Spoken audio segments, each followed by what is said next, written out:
Hello everyone. कल हमने percentage का एक कंसेप्ट समझा था। आज परसेंटेज का एक और कंसेप्ट को समझते हैं ताकि आपके क्वेश्चंस को या जो आपके चैप्टर को टैकल करने में आपको आसानी होगी। ठीक है, तो सबसे पहले देखते हैं कि परसेंटेज की जो फॉर्मेशन होती है, परसेंटेज का जो बेसिक्स होता है, उस बेसिक्स क्या चीज़ होती है। ठीक है, देखिए यहाँ पे पहले कुछ कंसीडर कर लेते हैं। एक पहले देखते हैं स्टेटमेंट, देखते हैं। एक ये ए, एक बी। ठीक है, अगर मैं कहता हूँ A is what percent of B. Simply मेरा बात कहना है कि A is what percent of B, मतलब ए बी का कितना परसेंट है। तो ए अपॉन बी इंटू 100 इस तरीके से आएगा। मतलब जो भी कंपैरेटिव चीज़ होती है, देखिए ए को बी से कंपेयर किया जा रहा है, तो जो भी बी वाला जो कंपेरेटिबल चीज़ होगी वो आउट ऑफ में आएगा हमेशा। अब एक एग्जांपल से समझते हैं। देखिए मान लीजिए ए बराबर है, ए है 10 और बी है 20। ठीक है, तो A is what percent of B, तो ये अकॉर्डिंग आ जाएगा 10/20 इंटू 100। ठीक है, तो ये कैंसिल हो गया 50। तो आप क्या बोलेंगे, ए इज़ 50% ऑफ बी। तो इस चीज़ को याद रखिएगा, ये मेन कंसेप्ट है। इसी तरीके से कौन ऊपर होता है, कौन नीचे होता है, कौन आउट ऑफ में आता है, ये सारी चीज़ें डिसाइड होती हैं। तो ये देखिए, ये है, ये स्टेटमेंट को याद रखिएगा, A is what percent of B. ठीक है, एक कंसेप्ट तो ये हो गया। और अगर मैं इसी बात को उल्टा कहूँ, अगर मैं इसी चीज़ को उल्टा करके लिखूँ तो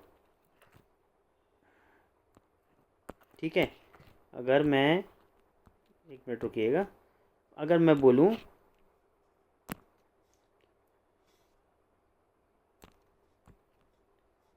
अगर मैं कहूँ B is what percent of A, अब उल्टा हो गया ये, है ना। तो B is what percent of A, तो ये हो जाएगा बी अपॉन ए इंटू 100। तो ऊपर की तरफ से देखेंगे तो बी कितना हो गया, 20/10 इंटू 100। कैंसिलेशन करेंगे तो 200% आ जाएगा। मतलब बी इज़ 200%। देखिए इस स्टेटमेंट को ध्यान करिए, ये पूरे चैप्टर में आपके प्रॉफिट एंड लॉस में भी काम आएगा, आपका परसेंटेज में भी काम आएगा, और जहाँ जहाँ भी परसेंटेज होगा वहाँ कंसेप्ट काम आएगा। जो भी कंपेरेबल चीज़ होती है वो ऊपर आता है, जो जिससे कंपेयर किया जाता है वो नीचे आता है। आउट ऑफ वाली चीज़, देखिए A B is what percent of A, मतलब बी को कंपेयर कर रहे हैं ए से, तो जो भी कंपेरेबल चीज़ वाली है वो आउट ऑफ में हमेशा नीचे आती है। ठीक है, बहुत ही बेसिक कंसेप्ट से बता रहा हूँ मैं। बहुत मतलब जो पढ़ रहे हैं बच्चे उनको तो पता होगा ये, जिन्हों को बिल्कुल नहीं पता परसेंटेज, जो बिल्कुल शुरू कर रहे हैं और जो बिल्कुल जीरो से समझना चाहते हैं उनके लिए ये, बाकी सबके लिए नहीं है। ठीक है, तो B is what percent of A. अब तीसरा स्टेटमेंट देखिए, पूरा परसेंटेज इन्हीं स्टेटमेंट पे टिका हुआ है। ठीक है, अब देखिए एक और स्टेटमेंट देखते हैं। दो स्टेटमेंट ये हो गए। ठीक है, अब देखिए एक और स्टेटमेंट देखते हैं कि अब इसमें बोलता है A is how much percent less than B. A is how much percent less than B. ठीक है जी, ए बी से कितना परसेंट कम है। तो इस कंडीशन में क्या करते हैं, बी बड़ा है ना, तो B minus A upon less than B. Comparable चीज़ कौन सी, बी, तो बी नीचे आएगा। सॉरी, इसको कर लेते हैं, बी नीचे आएगा इंटू 100। ठीक है, तो बी माइनस ए कितना हो गया, 20-10/20 इंटू 100। तो यहाँ से आ जाएगा आपका, थोड़ा ऊपर लिख देता हूँ मैं। ठीक है, तो जाएगा 10/20 इंटू 100, कैंसिल हो जाएगा 5 टाइम्स 50%। आई होप आपको समझ में आ रहा होगा। थोड़ा मैं इसको और साफ तरीके से लिख देता हूँ यहाँ पे। ठीक है, B is how much percent less than B, A is how much percent less than B. तो जाहिर सी बात है, देखने से पता पड़ ही रहा है कि ए 10 है, बी 20 है। तो ए बी से कम है ही है, कितना परसेंट कम है, या कितना कम नहीं पूछ रहा है, बोल रहा है कितना परसेंट कम है, किससे, बी से। तो जिससे भी कंपेयर चीज करते हैं वो नीचे आता है आउट ऑफ में। तो कितना कम है, बी माइनस ए, तो बी माइनस ए कितना हो गया, 10/20 इंटू 100, तो 5 टाइम्स कैंसिल हो जाएगा। तो B A is 50% less than B. एक स्टेटमेंट ये हो गया। अब एक और स्टेटमेंट देखते हैं, ठीक है। 3 स्टेटमेंट हो गए आपके इस तरीके से। पूरा परसेंटेज इन्हीं स्टेटमेंट्स पे टिका रहता है, आपको ये चीज़ ध्यान रखनी पड़ेगी, ठीक है ना। अब देखिए इसके बाद बनेगा B is how much percent more than A. ये फोर्थ स्टेटमेंट है, B is how much percent more than A. तो ये कैसे आएगा, तो 20, सॉरी मैं इसको वैसे लिखेंगे, इसको लिखेंगे B minus A upon how much more percent than A. तो ए से कंपेयर हो रहा है, तो ए नीचे आएगा, ठीक है ना, ए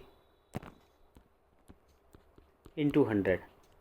तो यहाँ वैल्यूज़ पुट करेंगे, तो वैल्यू पुट करने के बाद कितना जाएगा, 10/10 इंटू 100, कैंसिल होगा, तो आंसर आएगा 100%, ठीक है जी। देखिए यहाँ 4 स्टेटमेंट बनी। आप इन 4 स्टेटमेंट को ध्यान रखेंगे तो आपका परसेंटेज का कंसेप्ट कभी गलत नहीं जाएगा, आप हर तरीके से इसको समझ सकते हैं। मैं इसको दोबारा रिवाइज करा देता हूँ आपको, ठीक है। देखिए दोबारा से देखते हैं इसको कैंसिल कर देते हैं, ठीक है। इन्हीं 2 एग्जाम्पल को पकड़ लेते हैं, अभी दोबारा से लिख देते हैं इसको। देखिए ए बराबर है 10, बी बराबर है 20। पहला स्टेटमेंट 10 है ये पहला, इसमें था ए इज़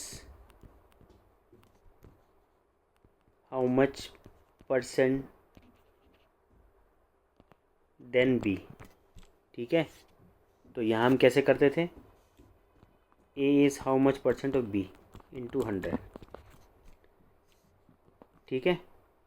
ये हो गया पहला स्टेटमेंट। अब दूसरा था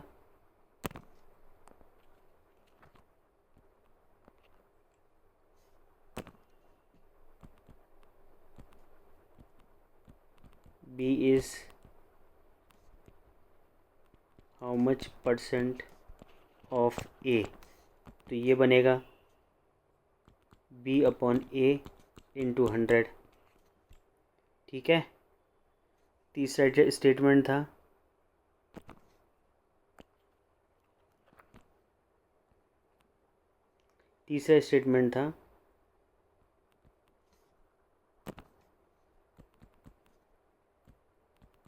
A is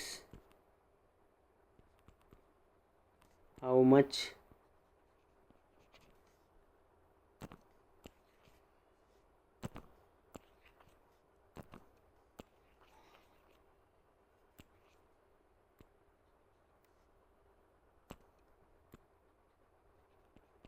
A is how much percent less than A। तो ये बनेगा A is how much percent less than, तो B minus A upon A into 100। ये थर्ड स्टेटमेंट था। अब फोर्थ स्टेटमेंट आएगा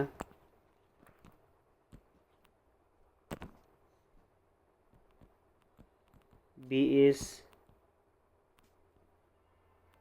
how much percent more than A, ठीक है। तो ये आ जाएगा B minus A upon A into 100, ठीक है। ये कल वाले कंसेप्ट और ये वाले कंसेप्ट्स पे ही आपका पूरा का पूरा परसेंटेज टिका हुआ है। अगर आपने इन 4 कॉन्सेप्ट को समझ लिया तो आपको चीज़ें समझ में आने लगेंगी कि परसेंटेज करते कैसे हैं। ये बहुत ही ज़्यादा बेसिक है। ये उन बच्चों के लिए नहीं है जो बिल्कुल क्वेश्चंस कर पाते हैं, एकदम से सोच पाते हैं, या उनके माइंड की फॉर्मेशन हो चुकी है। ये उनके लिए है जो बिल्कुल बिगनर्स हैं, जो बिल्कुल चीज़ों को, मैथ्स को, परसेंटेज को बिल्कुल नए तरीके से, नए सिरे से समझना चाहते हैं, उनके लिए आप इन चीज़ों को थोड़ा इसकी बार ड्रिल करेंगे, इसके ऊपर 5 7 6 7 क्वेश्चन का ड्रिल करेंगे तो आपको कंसेप्ट समझ में आएगा कि ये डिनोमिनेटर में ये क्यों आता है, न्यूमरेटर में ये क्यों आता है, यहाँ 100 क्यों लगता है। इन सब का चीज़ का आपको कंसेप्ट समझ में आएगा। आई होप आपको समझ में आया होगा। Thank you.